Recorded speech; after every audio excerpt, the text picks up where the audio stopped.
জিনিস তো সাকিবিয়ান ভাইরা বোনেরা একদম ক্লিয়ারলি ধরে রাখতে পারো, মেগাস্টার শাকিব খানের সিনেমা যখন আসবে তখন পার্টিকুলার দু তিনটে প্রোডাকশন হাউস আছেই যারা মেগাস্টারের সঙ্গে ক্ল্যাশে আসবেই।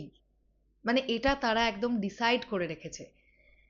এই সূত্র ধরেই আমি বলতে চাই আগামী বছর থেকে বাংলাদেশ ফিল্ম ইন্ডাস্ট্রির একটা বড়সড় উত্থান আমরা দেখতে পাবো। কেন বলছি জানো? সত্যি যদি দুটো ঈদ বাদে মেগাস্টার শাকিব খানের আরো একটা বা দুটো সিনেমা নন ফেস্টিভ রিলিজ থাকে, তোমরা এখন থেকেই লিখে রাখতে পারো ওই দুটো নন ফেস্টিভ রিলিজেও বাকিরা মেগাস্টারের সঙ্গে ক্ল্যাশে আসবে। এইখান থেকেই বাংলাদেশ ফিল্ম ইন্ডাস্ট্রি বড়সড় একটা জার্ক নেবে, যেটা হওয়াটা খুবই জরুরি। মেগাস্টারের সঙ্গে ক্ল্যাশে এলেই মেগাস্টারের সঙ্গে জিতে যাওয়া যায়, ব্যাপারটা এরকম তো নয়। মেগাস্টার শাকিব খান, তিনি বাংলাদেশ ফিল্ম ইন্ডাস্ট্রিকে এখন রুল করেন বা রুল করছেন। তার সঙ্গে জিতে যাওয়া হেরে যাওয়ার মানে প্রশ্নটাই আসছে না।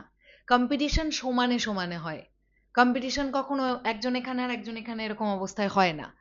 বাট তারপরেও যখন অ্যাট আ টাইম আমরা নন ফেস্টিভ রিলিজ হতে দেখতে পাবো তিনটে চারটে সিনেমা, তখন কিন্তু সিনেমা হলে দর্শক আসবার প্রবণতা বাড়বে।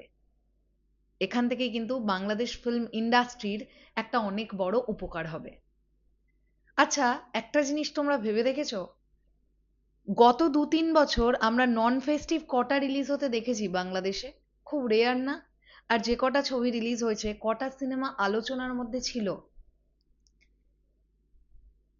খুব রেয়ার যে ছবিগুলো নন ফেস্টিভ রিলিজ হয়েও বিশাল ব্যবসা করেছে, লাইক হাওয়া। এগুলো তো খুব মানে অ্যাক্সিডেন্টাল কেস, মানে ধরে নাও খুব রেয়ার ঘটনা, যেগুলো মাঝে মধ্যে হয়তো বা ঘটে।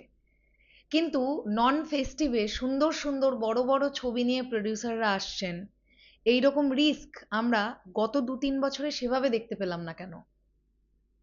কারণ মেগাস্টার শাকিব খান সেই ছবিগুলোতে ছিলেন না। যা কিছুর নতুন করে শুরুয়াত সব এই মানুষটার হাত ধরে।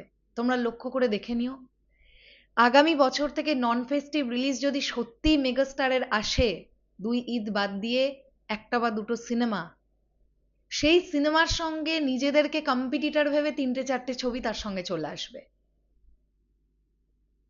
এটা হবে। আর এটা হওয়ার ফলে বাংলাদেশ ফিল্ম ইন্ডাস্ট্রিটার উন্নতি হবে, দর্শকের ভিড় সিনেমা হলে বাড়বে।